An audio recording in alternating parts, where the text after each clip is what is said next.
So, good afternoon to all my brothers and sisters of Black Excellence.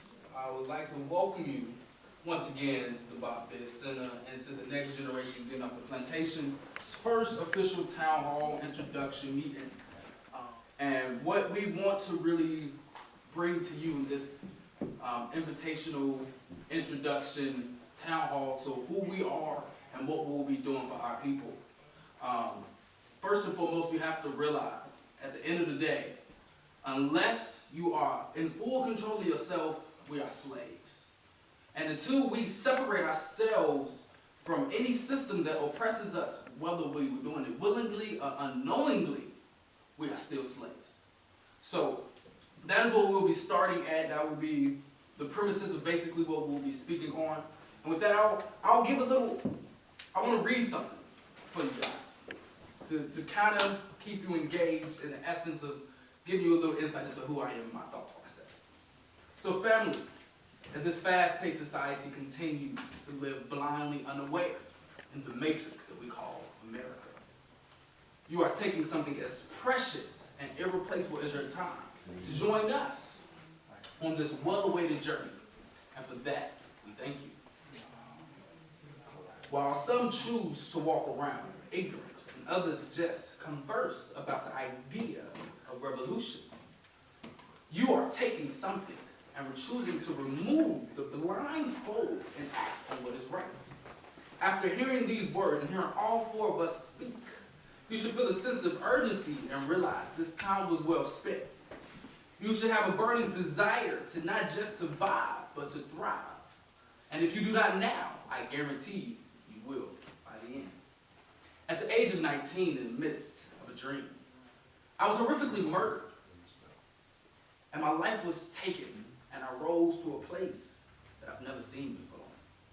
Or many believe in the lies that religion sell about life after death, ascending to a place named heaven, which to add is just a lifeless idea of gold lining the streets. What is the life? What is nature when it's just that lifeless idea? The land I seen was filled with earth, waterfalls, beautiful plants growing forever, gems lit by the fire's earth core.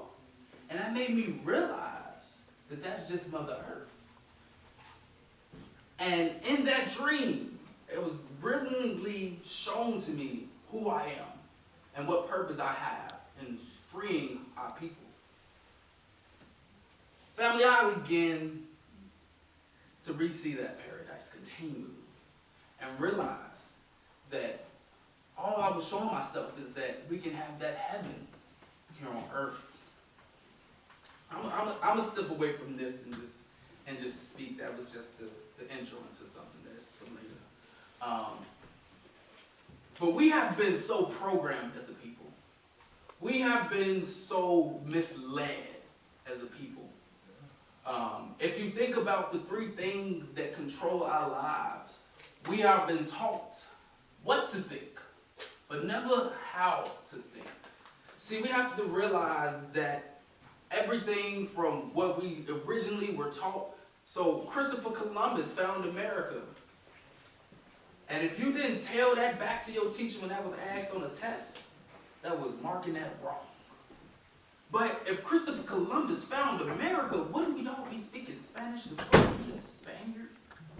So they have been programming us and putting our minds in a box where you look at a child, that imagination is amazing.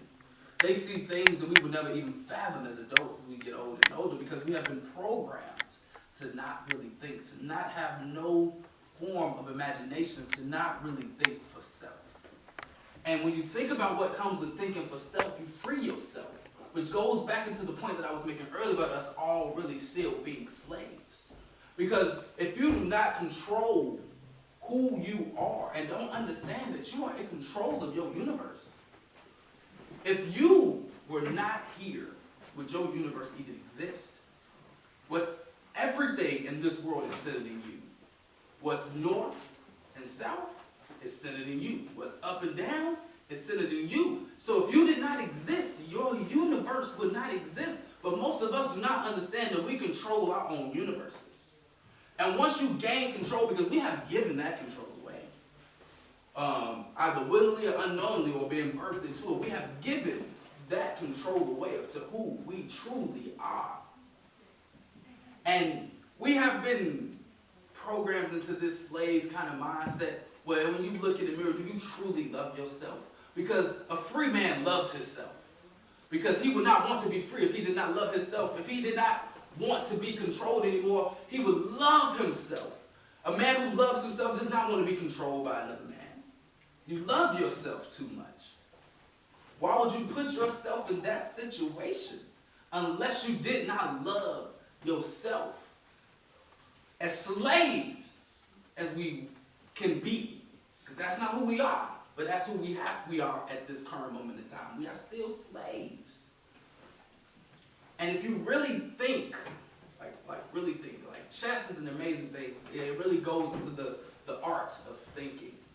Because you not only have to think about your moves, you got to think about your enemy moves. And not just the next move you make it, but every move in life.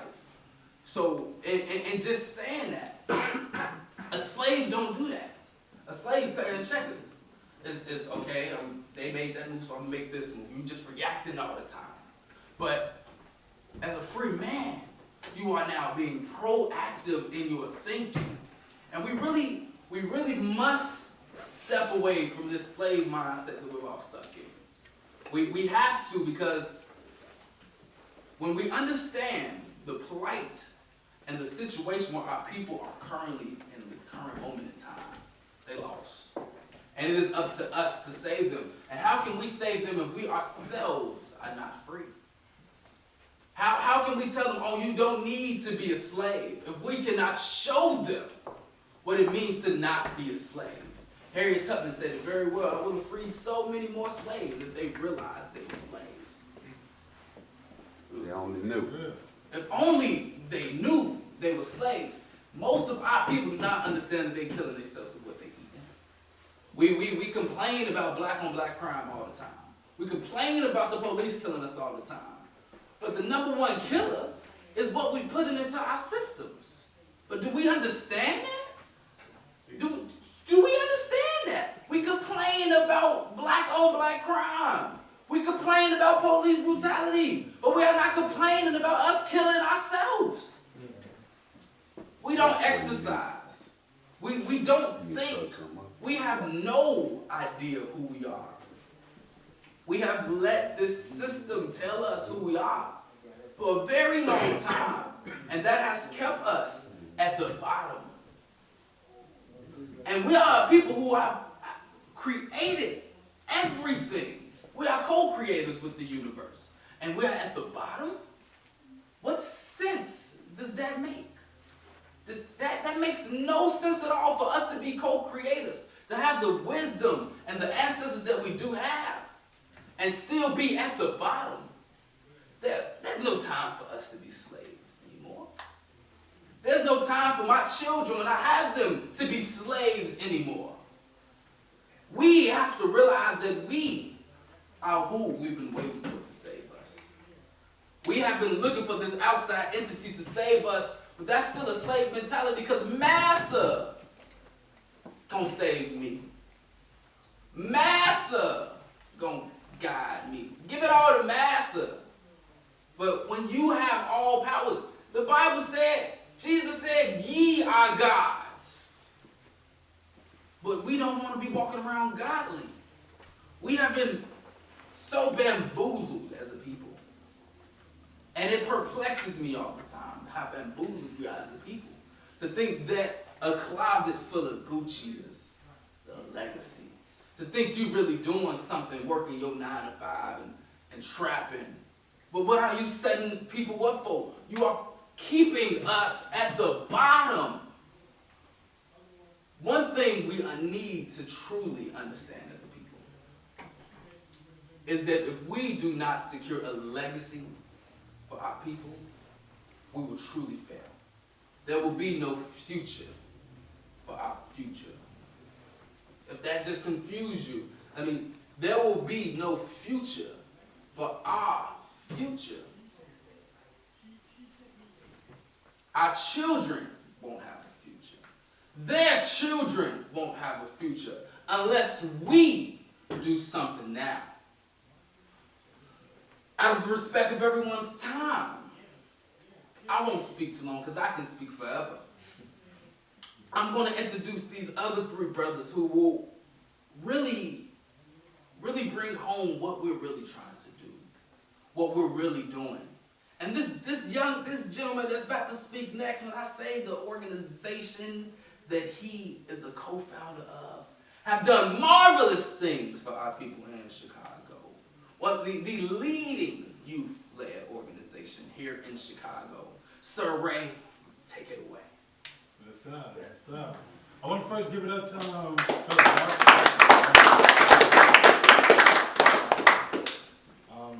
but yes, some of you all know me as something other than Sir Ray, but yes, I'm Sir Ray here today. I'm off the plantation here today, definitely.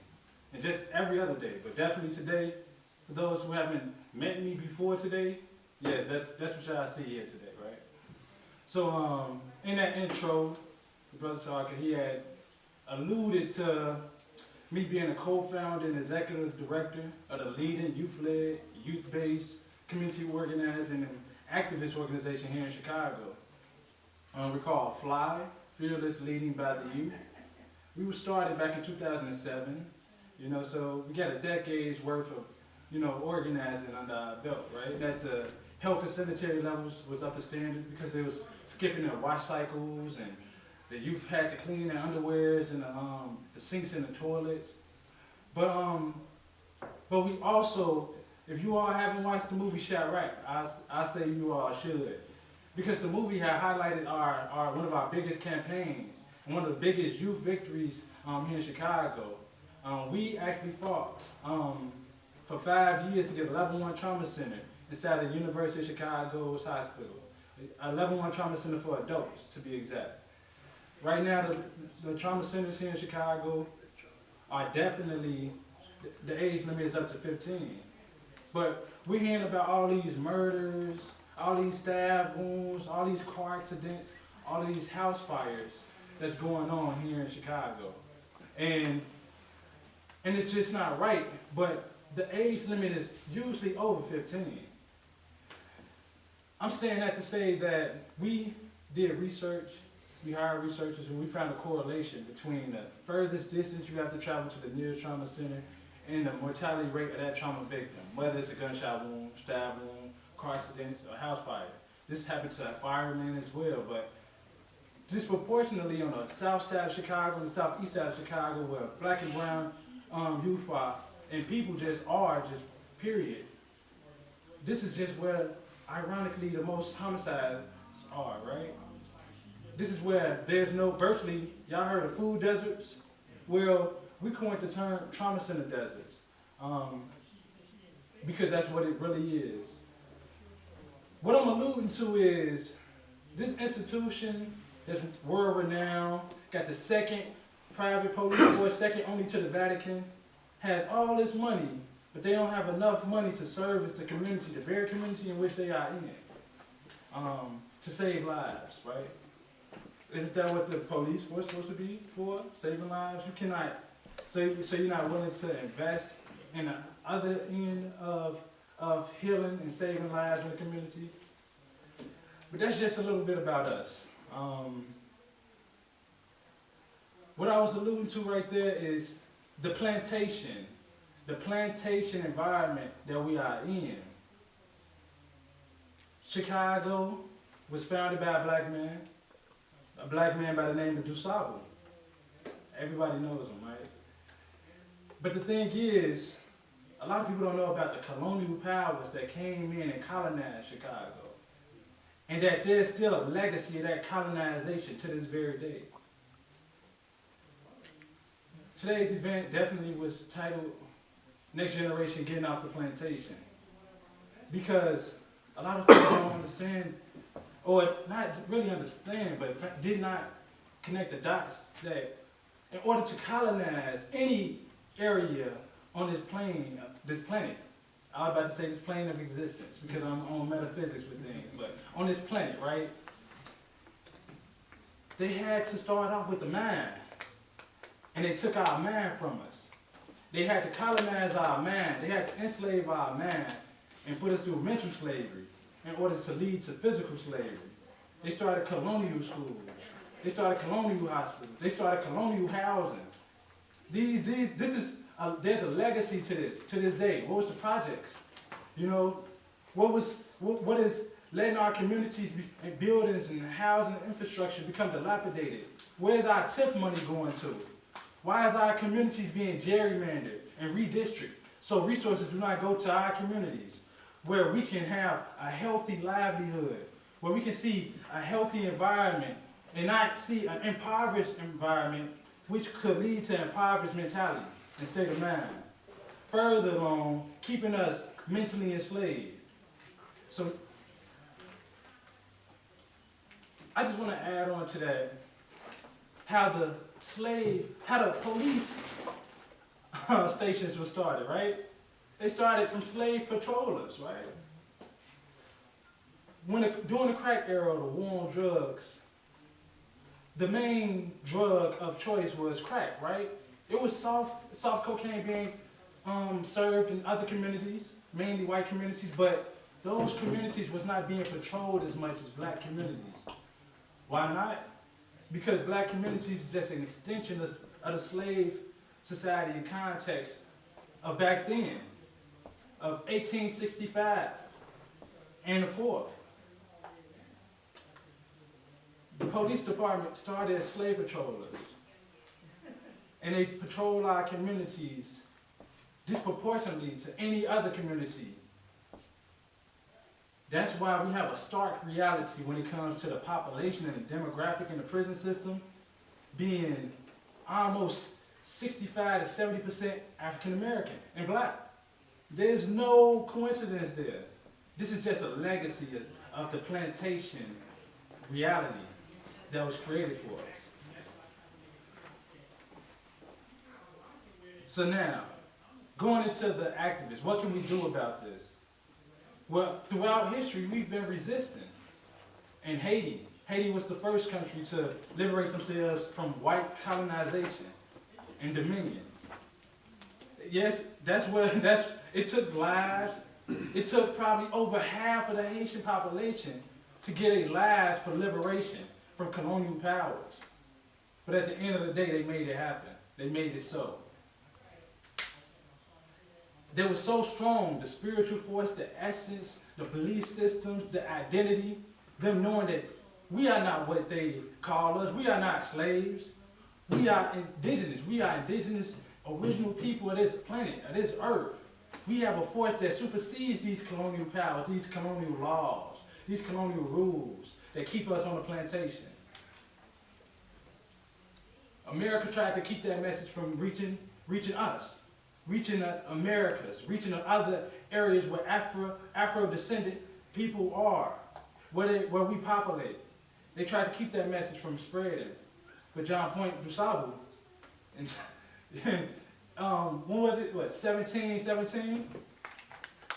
Coming up here in Chicago, found Chicago, this brother's from Haiti. This brother's from Haiti, and he brought the revolution to America. This brother brought that spirit. And this is where we are right now. We're in the Mecca of this. We're in the Mecca of Chicago. We have all the tools and skill sets. We've seen resistance from colonial power, from Nat Turner. I know y'all seen the Nat Turner movie just recently. Then Mark Vesey, from Noble Drew Ali to Marcus Garvey. I mean, if we haven't picked up on this theme from Nat Turner to 1865 liberation, we'll see that it's 40 years from that area, from 37 to 1865, 1865. You see it's about 30, 40 years from 1865 to 1920 with Marcus Garvey and Noble Drew Ali, the next uprising, the Harlem Renaissance, us fighting for our liberation. We'll see from 1920 to the 1950s, the Civil Rights Movement, that there was an era of surgence for resistance and uplifting for our people.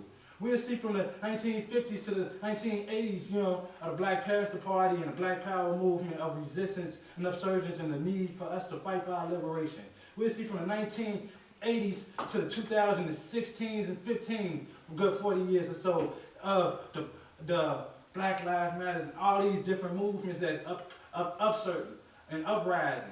I just say that these are movements for liberation, and it's just, we are in a key time and era where we have the parents of the president being Ku Klux Klan members.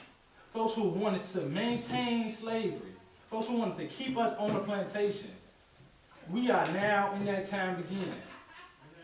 And I'm just glad that I'm here in this space with everyone who wants to resist and take part in this revolution for the Afrodescendant nation. And I'd like to pass this over to Brother Kafani.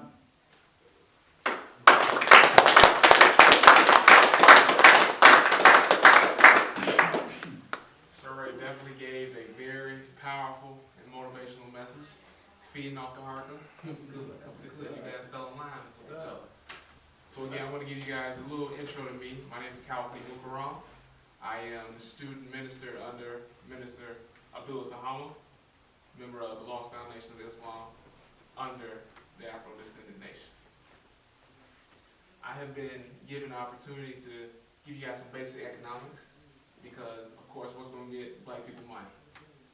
Economics. We need our own businesses. So first off, what is economics?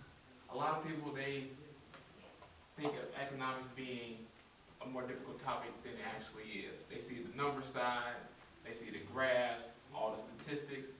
Let's break it down real easy.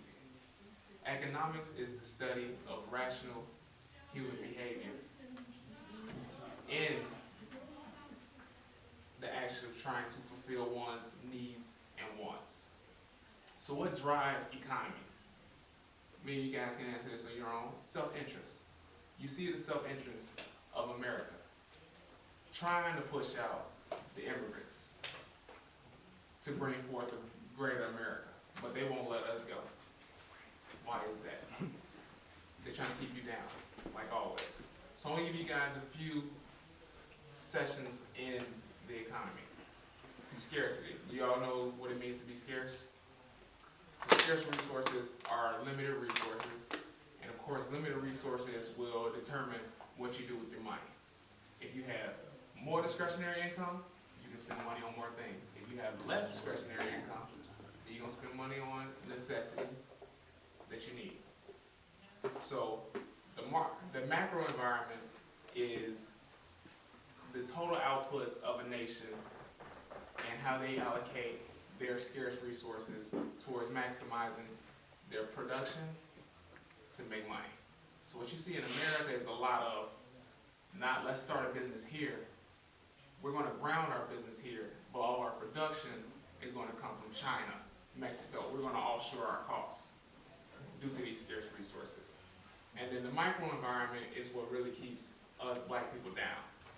Your microenvironment is how you react due to a change of price. So black people, you see gas going up. Okay, am I going to get gas today, or am I going to stay at home and get food, or am I going to take the to each other differently based on the amount of scarce resources that we have? In the white population, have you guys thought about in the white neighborhoods why the population numbers are so far down compared to black neighborhoods? We stacked on top of each other where they spread out. They got the yards. They don't have alleys in their neighborhoods that you can cut through. But in our neighborhood, we barely have jobs. We barely have black-owned businesses. And the average daily commute from home to work is from 30 minutes to an hour and a half, where they just going around the corner and they go to their job. So now I'm going to tell you guys a little bit about opportunity costs.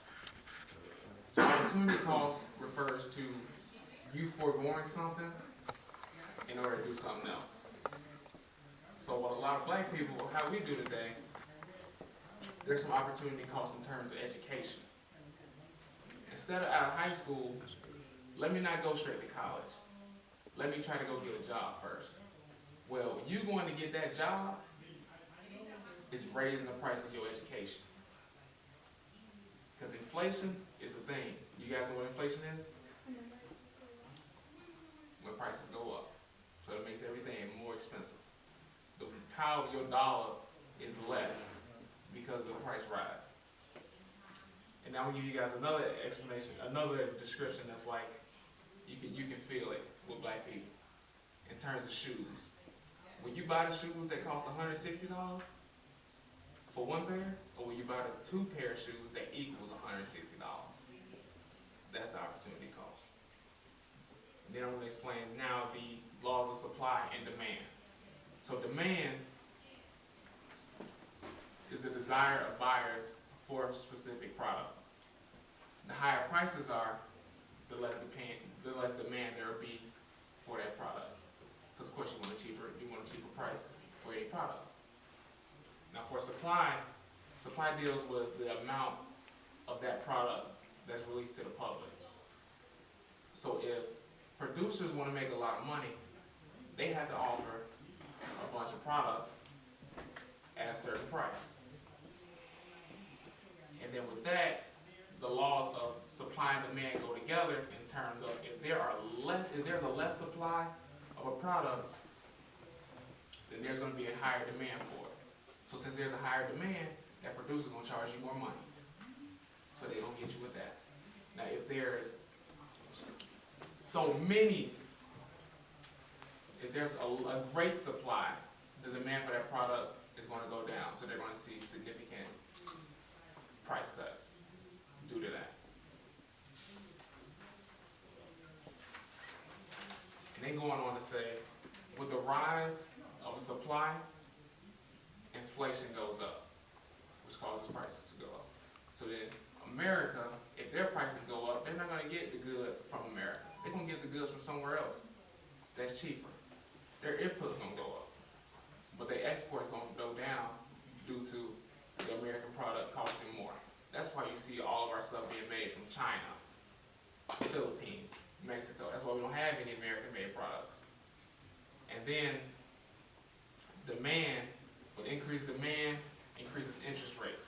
Putting your money in makes things more profitable. That's why we need to invest in black businesses. That's how we profit together. So in terms of being slaves to this society, do you guys know that the first product on the American stock market were slaves? So at first, the supply of slaves was low. They only got one shipping of us.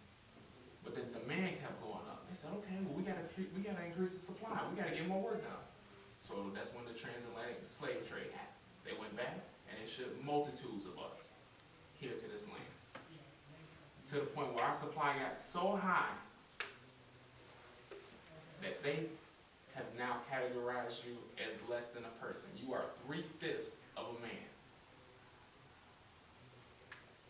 So in my closing, in order for us to create our own economy, we must get educated.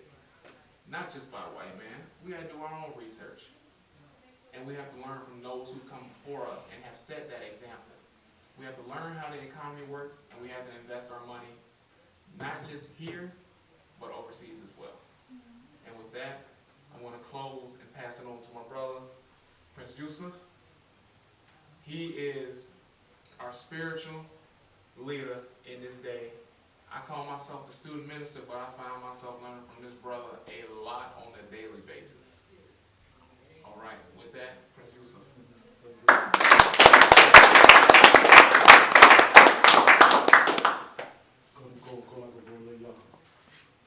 First and foremost, I want to give all honor and praise to the Creator of the heavens and the earth.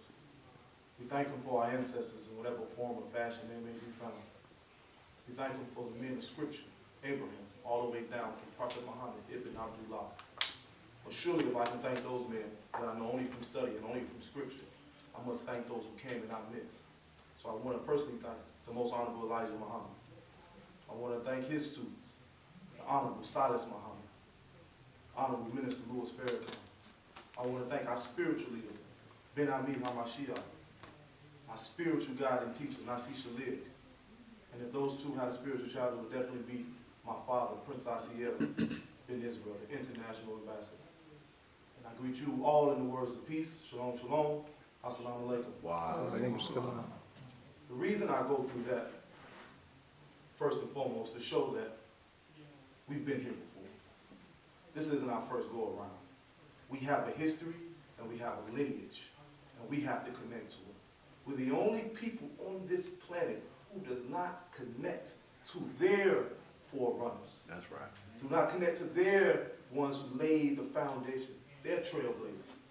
We only give credence to ourselves in that particular moment, but somebody had to give us a position and lay their lives down so that we can have an opportunity and the ability to manifest our own reality.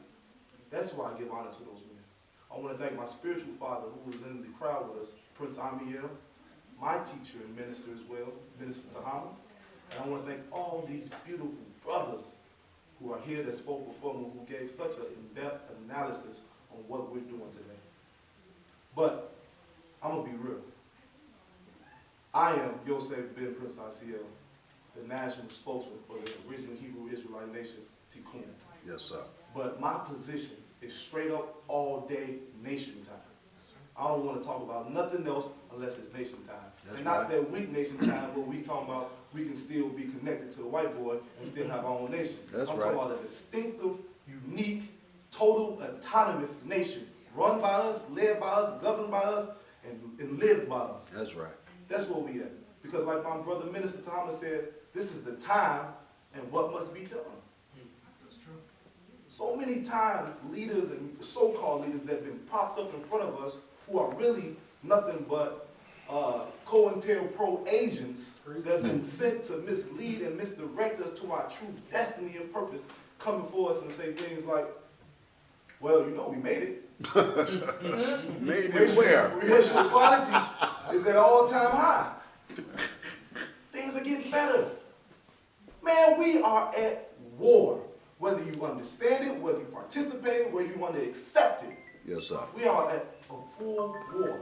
That's right. And like my brother said, we so often just talk about the symptoms, but we never talk about the real cause and effect. So while we're chasing around trying to cure symptoms, the still disease that is in our bodies, in our minds, and our soul preside in us. Therefore, we never be able to relinquish those terrible symptoms that we succumb to. So today, I just want to briefly go into the total solution of the cancer that is in us. So if you just indulge me for a moment, I want to read from a book called Behold the Pale Horse. And this book, Behold the Pale Horse, for those, I want you to write these mental notes down because these are instrumental readings that we must really take a part of because it gives us another mind into the enemy and the onslaught that we face every single day. Because if we don't know what we're facing, how can we fight against it? You got to hear me now. If we don't know what we're facing, how do we fight against it? Otherwise, you're going into the ring with a blindfold on, with your legs tied and your wrists tied. You're at a total disadvantage. You unable and incapable of moving and defending yourself. So I want to read something. And it is called, the title, chapter 1, is entitled Silent Weapons for Quiet Wars. That's what we're up against. Because you have so-called progress, because you've become a lawyer, a doctor, you've become an athlete, you've become a rapper, you've got $1 million in your bank account, you've seen you have progress. But in actuality, those are just weapons that are used to control you and ultimately kill you. Because that's what you do at war.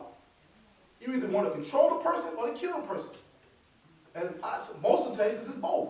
Once you control them, you kill them. Once they're no use to you no more.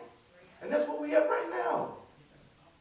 We just heard about the story where the brother, the white boy, came from Maryland up to New York to kill a brother. His only aim and purpose was to kill a black man. And he's just at the bottom of the towboat. He's just a white extremist. But think about a whole world and government that is created for that very person and that very purpose. You gotta hear me now. Because we gotta understand, we have to have some urgency now. We gotta have urgency and strategic, systematic plans to implement to bring forth our salvation. That's what this is about. That's what this round table, this panel, and this forum is about.